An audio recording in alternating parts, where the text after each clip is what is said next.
너무 아름답죠? 아름다운 자연을 만끽하시면서 하루하루 감사하고 기쁜 마음으로 잘 보내시기를 진심으로 응원합니다. 첫 번째, 우리 삶에는 마음을 관리할 수 없을 정도로 힘든 외부의 충격들이 수시로 일어난다.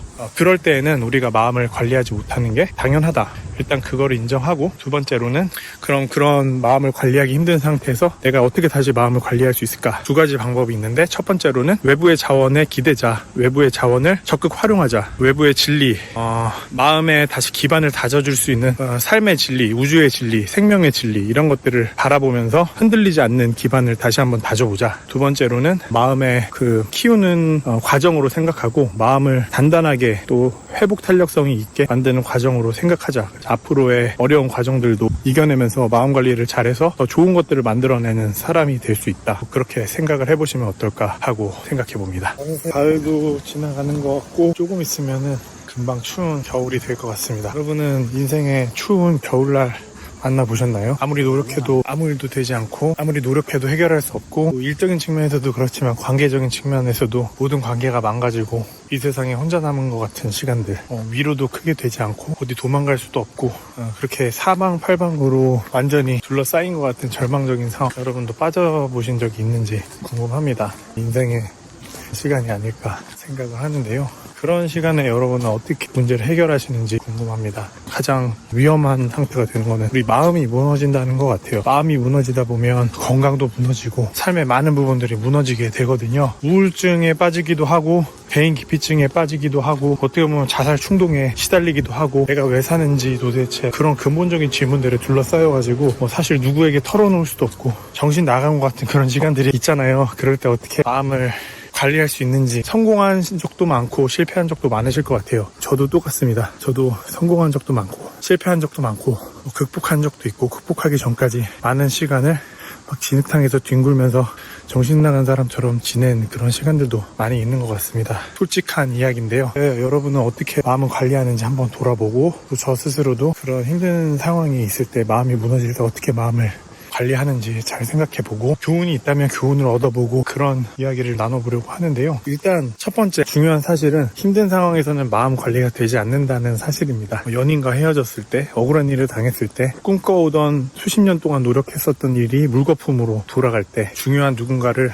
잃었을 때, 회복 불가능한 손실이 일어났을 때, 투자한 돈이 다 날아갔을 때, 배신을 당했을 때, 사기를 당했을 때, 믿었던 사람에게 상처받았을 때, 이거 다 외상이잖아요. 우리가 외상 후 스트레스, 외상 후 장애, 이런 것처럼 이런 트라우마틱한 사건들, 항상 우리 자아가 다치잖아요. 감정도 다치고. 그럼 이런 외부 충격에서 우리는 자유로울 수가 없고, 이 외부 충격들은 우리가 기대하지 않았던 사건이기 때문에 대비할 수도 없었던 상황이거든요. 어떻게 나한테 이런 일이, 이런 생각이 자꾸 드는 시간일 텐데, 그럴 때 일단은 마음을 관리할 수가 없습니다. 그걸 일단 인정해야 될 것 같아요. 그래서 제정신을 차리기 힘든 큰 사건이 내 삶에 일어났다라고 생각을 하시면 될 것 같아요. 지금은 긴급 상황이다. 그러니까 익스터널 샥이 일어난 거죠. 내가 알고 있는 변수들이 내 삶에 벌어질 때에는 관리할 수 있습니다. 근데 이 외생적인 변수들, 익스터널 샥들이 일어날 때, 건강, 관계, 일, 내가 통제할 수 없는 충격적인 어떤 일이 일어났을 때 그것을 예측할 수 없었기 때문에 당연히 대비가 안 돼 있고, 대비가 안 돼 있으니까 당연히 마음이 관리될 수 있는 범위를 벗어나는 거거든요. 그래서 일단 가장 중요한 팩트는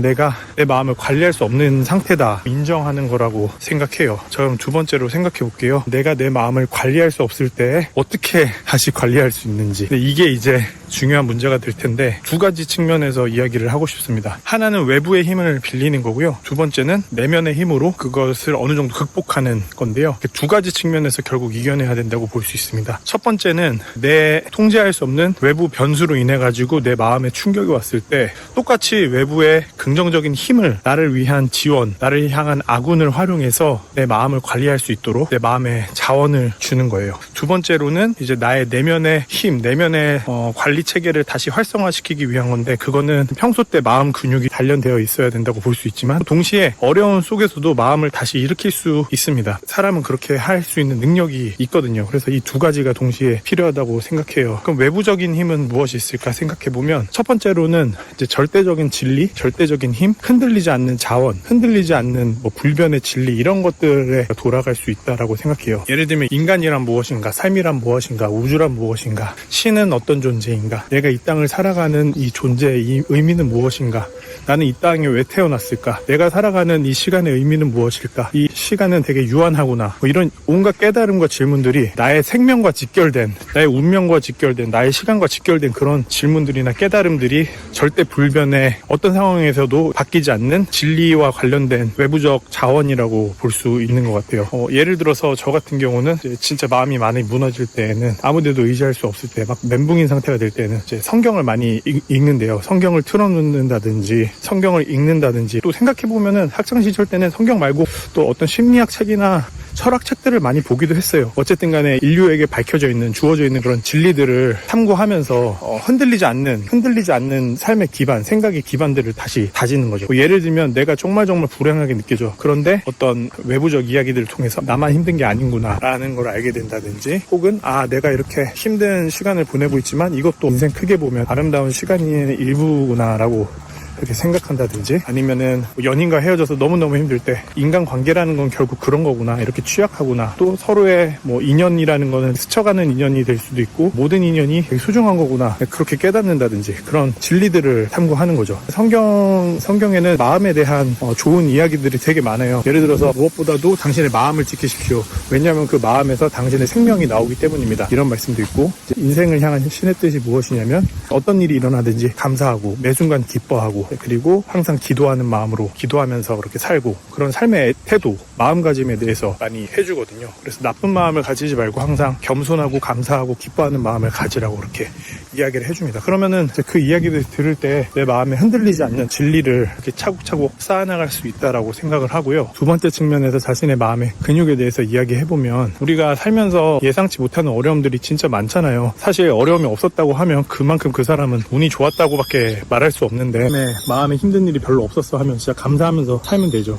많은 위인들이 절망적인 상황 가운데서 그걸 극복하고 의미 있는 업적들을 인류에게 남겼는데, 그 사람들은 다 마음적으로 그 어려움들을 극복한 사람이거든요. 절망감들을 극복하고 상처들도 극복하고. 예를 들어서 위인전에서 듣는 이야기지만 장애를 극복한 사람들을 먼저 생각해 보세요. 그러면 그분들은 신체적인 장애 때문에 할 수 있는 게 많이 제한됐음에도 불구하고 극복하고 살아가잖아요. 다른 사람들에게 놀림을 받았음에도 극복하고 살아가고, 그분들은 마음의 근육이 자신의 상황들을 극복하면서 단련된 거라고 볼 수 있을 것 같아요. 계속 어려움이 닥쳐왔지만 계속 절망하지 않고, 계속 실패했지만 포기하지 않고, 그런 마음가짐을 계속 가지면서 자신의 마음의 근육을 키워오지 않았나라고 생각합니다. 지금 좀 힘든 상황에 계신 분들은 잘 극복하시고 마음을 잘 관리하셨으면 좋겠습니다. 생각해보면은 저도 마음이 무너지는 시간을 많이 보냈거든요. 여러 가지 계기로 인해가지고 거의 정신 나간 사람처럼 지낸 시간도 꽤나 있었고, 우울증에 빠져서 지내던 시간도 있었고, 죽음을 생각할 정도로 혼자 심각하게 보낸 시간도 있었고, 스스로에게 실망해가지고 나 자신을 비하하고 절망하면서 희망이 없다라고 생각했었던 시간도 있었고, 그 계기는 다양했죠.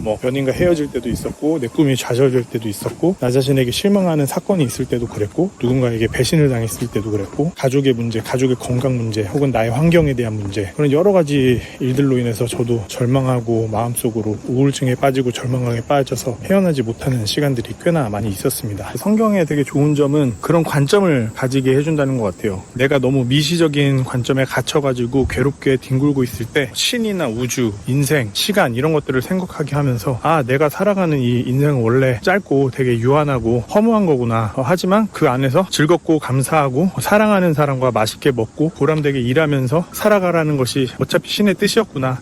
그래, 내 인생 별거 아니네. 주어진 시간에 감사하면서 최선을 다해서 살아가는 거였네. 이런 종류의 깨달음들을 얻을 수 있는 거죠. 저도 제가 가르치려는 게 아니라 저도 항상 못하는 부분들에 대해서 이렇게 이겨내려 한다 것을 좀 공유하고 싶었습니다. 성경에서 마음에 대해 어떻게 이야기하고 있는지, 마음을 어떻게 관리해야 되는지에 대해서 이야기하는지가 궁금하시다고 생각하시는 분들은 제가 추천해드리는 것은 성경 속에 그 잠언이라는 책하고 전도서라는 책이 있어요. 지혜서라고 불리는 그런 분류인데, 이제 신이 인간에게 밝혀준 지혜라는 그 카테고리 안에 들어있는 책들이거든요. 우리의 마음을 어떻게 관리해야 되는지, 인간의 마음이란 무엇인지, 무엇이 인간으로서 바람직한 마음가짐과 삶의 태도인지에 대해서 가르쳐주는 책이거든요. 잠언하고 전도서를 한번 읽어보시면은 즉각적으로 도움이 된다는 것을 아마도 느끼실 거라고 저는 개인적으로는 확신하고 추천을 드립니다.